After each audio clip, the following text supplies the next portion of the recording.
যে কথায় প্রশ্নবিদ্ধ হয় বারবার, এবং অনেক সময় সোশ্যাল মিডিয়াতে দেখি যে প্রশ্নবিদ্ধটা এই কারণে হয় যে একটা মানুষ প্রমাণ দিতে ব্যস্ত, কিন্তু যে প্রমাণের আশায় আপনারাও সকলে আছেন সেই প্রমাণটা স্কিপ করে যায়।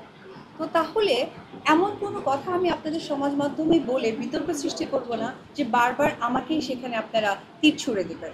সো আমার কাছে মনে হয় যে এমন কোনো প্রশ্ন, এমন কোনো টপিক আমি সামাজিক মাধ্যমে বলবো না যেটা আমাকেই বারবার প্রশ্নবিদ্ধ করবে।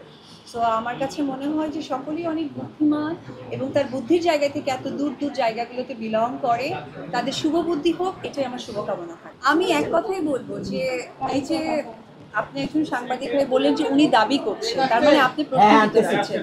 তো এমন কোনো কথাই আমি বলবো না যে যেখানে আপনারা সমাজকর্মী থেকে শুরু করে ফ্যান ফলোয়ার থেকে শুরু করে সকলেই সেখানে দাবি রাখবে, মানে প্রশ্নবিদ্ধ করবে। তো আমার কাছে মনে হয় যে প্রশ্নবিদ্ধ করবে ওরকম কোনো প্রসঙ্গ না আনাই ভালো।